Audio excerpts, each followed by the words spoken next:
Hi everyone, আসসালামু আলাইকুম। আশা করি সবাই ভালো আছেন। আলহামদুলিল্লাহ, আমিও ভালো আছি। আজকের রেসিপিতে থাকছে চিতই পিঠা, তবে একটু ভিন্ন ধরনের। একই রকম পিঠা খেতে খেতে আমরা যখন বোর হয়ে যাই তখন একটু ভিন্ন ধরনের খেতে বেশি ভালো লাগে। ধনিয়া পাতা দিয়ে চিতই পিঠা একদম ফুলকো ফুলকো। অনেকে চিতই পিঠা তৈরি করলে কিন্তু ফুলকো ফুলকো হয় না এবং ছিদ্রযুক্ত হয় না। এর জন্য কিন্তু অনেকে ইচ্ছে থাকা সত্ত্বেও তৈরি করে খান না। আজকের রেসিপিতে আমি আপনাদের দেখাবো কিভাবে ফুলকো এবং ছিদ্রযুক্ত চিতই পিঠা তৈরি করবেন, তাও আবার 5 মিনিটে।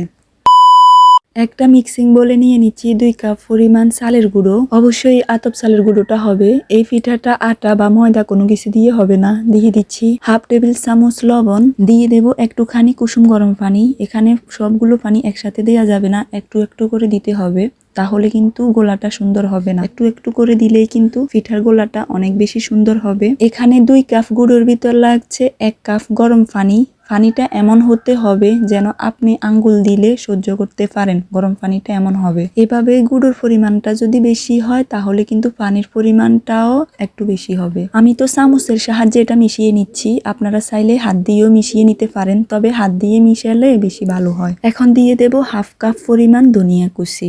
যাদের হাতে একদম চিতই পিঠা হয় না, একদমই ফুলে না, তাদেরকে আমি একটা কথা বলবো, বাসায় যদি বেকিং পাউডার থাকে তাহলে হাফ টেবিল চামচ বেকিং পাউডার দিতে পারেন। চিতই পিঠার ব্যাটারটা আপনি যতটা সুন্দরভাবে তৈরি করবেন, আপনার পিঠাটাও ততটাই তুলতুলে এবং ফুলকো ফুলকো হবে। তাই আমি বলবো পিঠার ব্যাটারটাকে এভাবে অনেকক্ষণ পর্যন্ত চামচ বা হাতের সাহায্যে এভাবে মিশিয়ে নেবেন। নিয়ে 10 মিনিট বা 15 মিনিটের জন্য রেস্টে রেখে দেবেন, তারপরেই কিন্তু পিঠাগুলা তৈরি করবেন। আমি বলবো আপনার হাতে যদি সময় বেশি থাকে তাহলে 20 মিনিটের জন্য রেখে দিলে আরো বেশি ভালো হয়। আমি 15 মিনিট রেস্টে রেখে দেওয়ার পর এখন চলে যাব চুলায়। পিঠা তৈরি করার জন্য এখানে নিয়ে নিচ্ছি আমি একটা মাটির খোলা। এখানে একটু সয়াবিন তেল দিয়ে এভাবে ব্রাশ করে নিচ্ছি।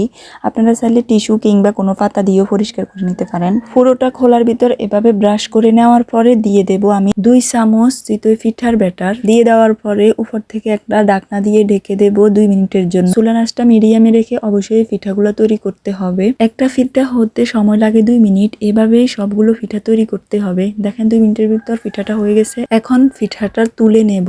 আমি জানি না আপনারা দেখে বুঝতেছেন কিনা, একটা পারফেক্ট চিতই পিঠা দেখতে যেমন হয় এই পিঠাটা ঠিক তেমনই হয়েছে। আমার সবগুলা পিঠাই এমন হয়েছে। চিতই পিঠার মূল ধরনে হচ্ছে জালি ফুটানো এবং ফুলকো তুলতুলে। এই 3টা ধরন যদি চিতই পিঠার ভিতর থাকে তাহলে মনে করবেন যে আপনার চিতই পিঠাটা একদম পারফেক্ট হয়েছে। আর এইভাবে ধনিয়া পাতা দিয়ে চিতই পিঠা খেতে অনেক বেশি মজা লাগে। সাধারণত চিতই পিঠা সাদা কালারের হয়, যেহেতু আমরা চিতই পিঠার ভিতর কোনো কিছু ব্যবহার করি না। তবে আপনারা যদি একটু স্পেশাল করে খেতে চান, চিতই পিঠার ভিতর এভাবে ধনিয়া পাতাগুলা দিলে চিতই পিঠার টেস্টটা আরো দ্বিগুণ বেড়ে যায়। এখানে পিঠাগুলো খাওয়ার জন্য আমি এখানে খেজুরের গুড় নিয়েছি, মাংস নিয়েছি, তারপর ভর্তা নিয়েছি। আমার কাছে কি মনে হয় জানো, চিতই পিঠার সাথে কিন্তু ভর্তাটা খেতে অনেক বেশি মজা লাগে। আমি এখানে দেখাচ্ছিলাম চিতই পিঠার পিছনের দিক এবং দেখতে কতটা নরম হয়েছে, আমি এটাই দেখাচ্ছিলাম। যতগুলো পিঠার রেসিপি আছে আমার তো মনে হয় এই চিতই পিঠার রেসিপিটা অনেক বেশি সহজ, এটা যে কেউ বানাতে পারে। সবাইকে ধন্যবাদ এতক্ষণ রেসিপিটা দেখার জন্য। পিঠার রেসিপিটা দেখতে কেমন হয়েছে যদি ভালো লেগে থাকে অবশ্যই কমেন্টে জানাবেন। যেহেতু এখন শীতকাল, আমি বলবো আপনারা একবার হলেও এভাবে ধনিয়া পাতা দিয়ে চিতই পিঠা তৈরি করে খাবেন,